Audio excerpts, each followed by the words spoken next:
Hey Annie. Alright, so I've got an elemental spread going on right now for you. It's a very generalized reading, but it's very to the point and very blunt. You know, like, bam, here's your message. You know what I'm saying? So basically the way it works is there's north, which is represented by the element of fire. And that is your intuition, your goals, your ambitions, that kind of thing. And you have the Ten of Pentacles. And then we have South, which is ruled by the element of Earth, which is your home life, your material things, your job, you know, all things tangible. All things in the present. And you have Six of Pentacles.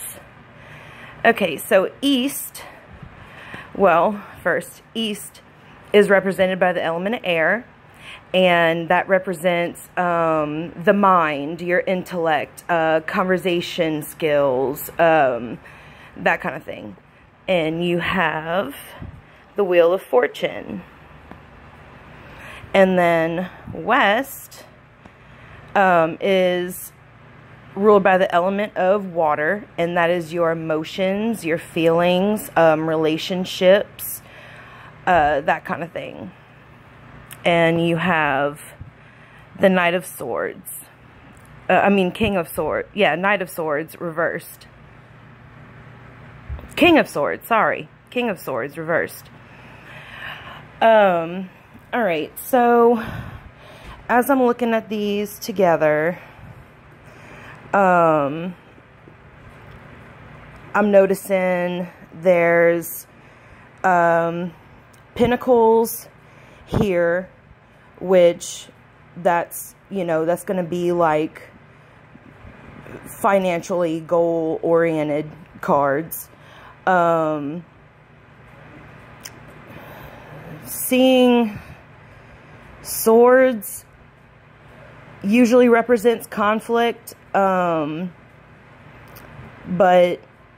you know, we'll delve more into that. And then a Major Arcana card, that's like a really important message that you need to know. But we'll go through them one by one, and then I'll also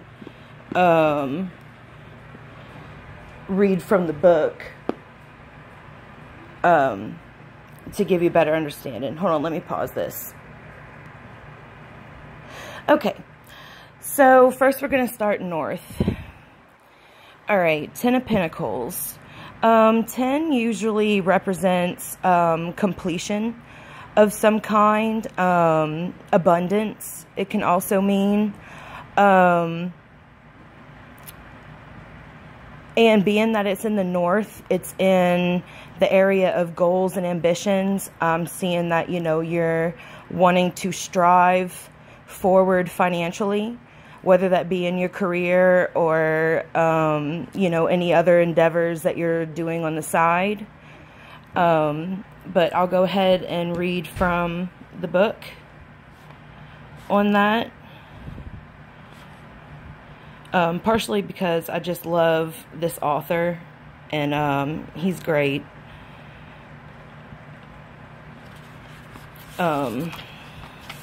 Very thorough. Alright, Ten of Pentacles.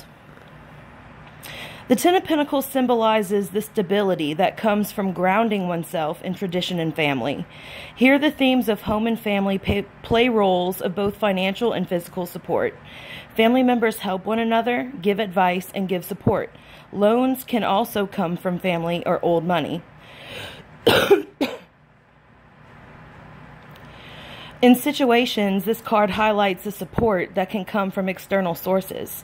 Money from lenders, banks, or other older establishments can be drawn from for investments or expansion. Financial support may also come in an accumulated lump sum from sources such as superannuation, long-term deposits, property investments, or shares that have been lying dormant for years. So, yeah, this card is basically saying, money, honey, from one way or the other. So then we move to South. Six of Pentacles. This guy looks quite happy. He's stacking up cash. He's, you know, almost kind of juggling his money because he's got so much of it, you know. This card definitely reads abundance to me. It reads being responsible with your money. Maybe even you're saving right now for something, possibly. Let's see what the book has to say about this one. All right, his generosity is in abundance. He gives freely to all who need.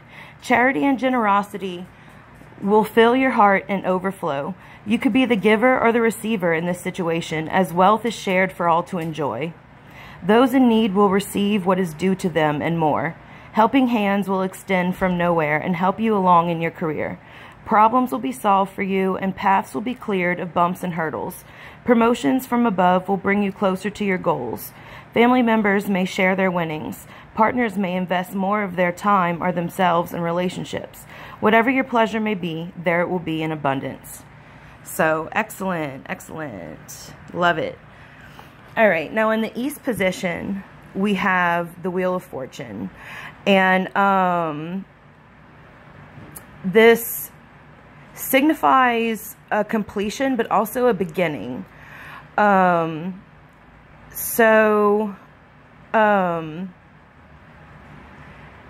It could be a good change. It could be a bad change. I'm thinking good. That's just the vibe I'm getting.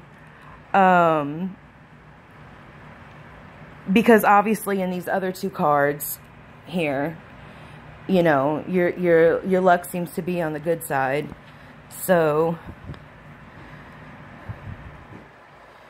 let's see what the book says for you. All right, Wheel of Fortune.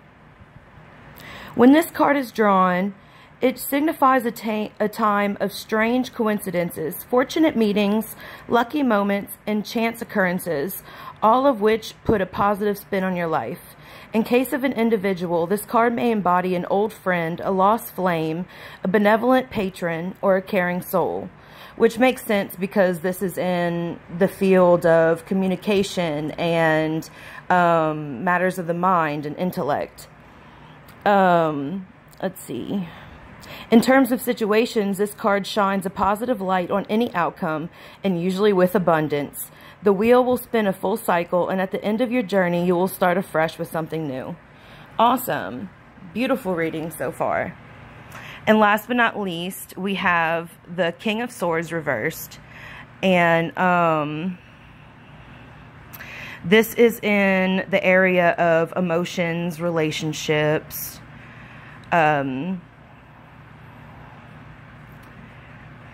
To me, this looks like a king who is blinded by something.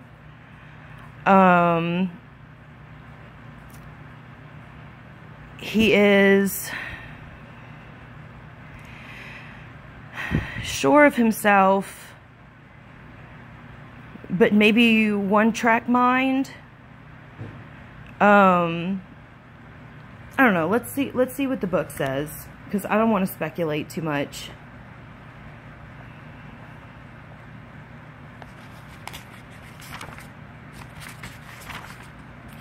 All right, King of Wands reversed. He is blinded by his own brilliance. He abuses his power as he wields the sword for his own gain. He cuts down those before him in his path and manipulates others. Okay, so I was kind of right there. The reversed King of Swords represents an individual who abuses his or her knowledge for personal gain. This person is malicious and manipulates others easily by preying on their insecurities and trust. In social situations, this person will cause a stir for fun, play the devil's advocate to be challenging, and often find him or herself in arguments for the sake of displaying his or her mental capacity. The reverse of this card advises not signing any contracts or agreeing to anything to avoid being manipulated. Advice from others in relation to investments or property should not be heeded, as it could be of questionable origin. In relationships, this card warns of getting involved with a person who seems only to stimulate your mind. Empty will this person's promises, as he or she fails to deliver the promised pleasures of the flesh or the joys of the heart. So usually when you get a court card, you know, such as Page, Knight, Queen, and King, it usually represents somebody. So does that sound like anybody you know? It could be someone, I mean, since all of this seems career-based and wealth-based, is there somebody, some relationship, or, you know, casual or otherwise, that, you know, could be possibly abusing their power, or, you know, manipulating you in some way? I mean, think on that and get back to me with what you think about all this. I mean, my general assessment of these cards is that, I mean, obviously wealth abounds and, you know, good things are coming your way. There's just this one person that threatens that. So I think you need to focus in on who this person is, because it's literally the only negative thing about this reading. And usually this reading can be pretty brutal, this spread. So I think this is like the main focus here is who is this person, blinded by power, full of themselves, narcissistic, manipulative, and will cut down anyone in their way. Think on that. Who's this person? All right, love. I hope you enjoyed it. Give me some feedback.